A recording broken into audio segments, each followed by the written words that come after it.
Wow. Right, let's start then. So, this is very action heavy. Lots of stuff going on. What's it like kind of going to work knowing that you're going to be fighting and beating people up all day? You know, we lost the People's Choice Award this year for Best New Show, which really pissed me off, actually, because I thought that we were the best new show, and I get competitive with this sort of thing.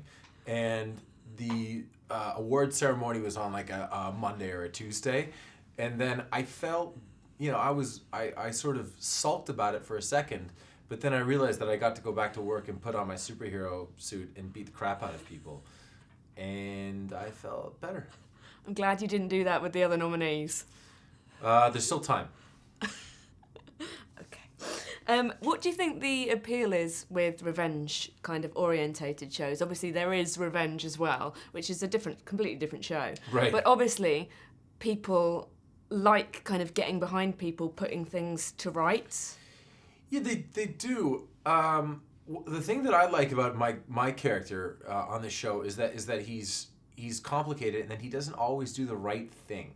You know, he's a person with faults, which is what principally people can identify with. We've all made mistakes at one point or another, and all I'm trying to do as an actor is elicit some type of reaction. You can love the character, that's great. You can hate the character, that's terrific too. Just don't be indifferent, okay? Indifference is a death knell. So I'm happy that we've elicited a reaction from people. Excellent. Well, there must be some kind of fantasy fulfillment as well, with people in real life not ever being able to really take revenge on people. Sure. As well. So getting somebody else like to support and watch somebody else do it, you're like, yeah go for it.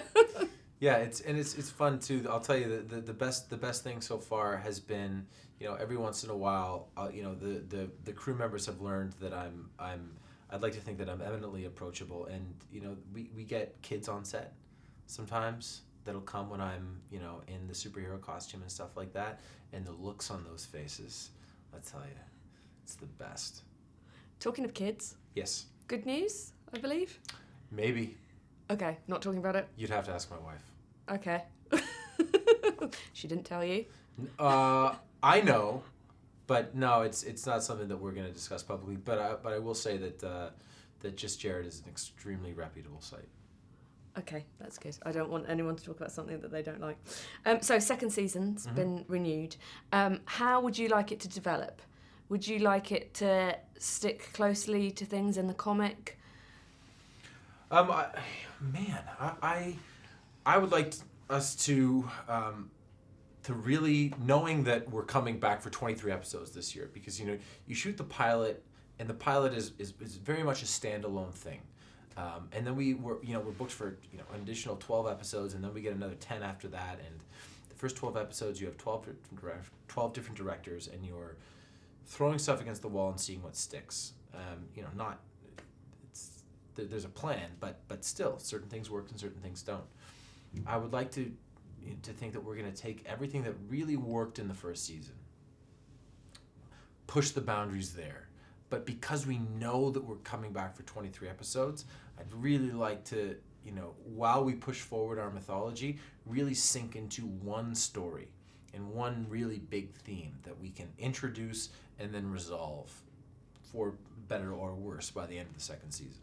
Yeah, so you know that you've got time to do a slow burner thing, haven't you? Yeah, although you know what, our principal executive producer doesn't really believe in the slow burn. He believes that you have a hit show until you don't have a hit show, and that could happen at any point in time. There's no use saving things. People thought that we burned through a lot of story in the first year. No, they've pitched me some of the ideas for the second season and the way that they can incorporate it into a larger, multi-season arc. But we are going to push the envelope, and things will continue to happen well before you think they're going to happen. Excellent. And final quick question that I'm asking everyone today. What does family mean to you? Obviously, this show, there's a lot about family, and it's also a lot about people who are family that aren't kind of blood relations as well. So I'm asking everyone here today, because the Revolution is also quite a lot about family. Yeah. What family actually just means to you? Well, family is incredibly important to me. My reaction as it pertains to the show, and not the storyline of the show, but when the series is renewed for a second season, your thoughts immediately go to the crew members and the other actors whom you spend more time with than your family. I certainly do, at least, because I'm on set every day with these people, and you think, this is great. Here we're going to go for 9 months out of the year. People are going to have a gainful level of employment. And when we had our Christmas party this year, we invited the crew to bring their friends and family. We got a Santa. I dressed up in the Arrow costume, and that was a real turning point for us in terms of, shooting a television show 9 months out of the year, 185 days of production, that realistically is more like 195 when you factor in the 14-hour days and stuff like that. Spent a lot of time with people, and I think from that point forward, we really felt like we were in it together. That's great. I love that you had a Christmas party. We That's did, yeah. brilliant. Thank you.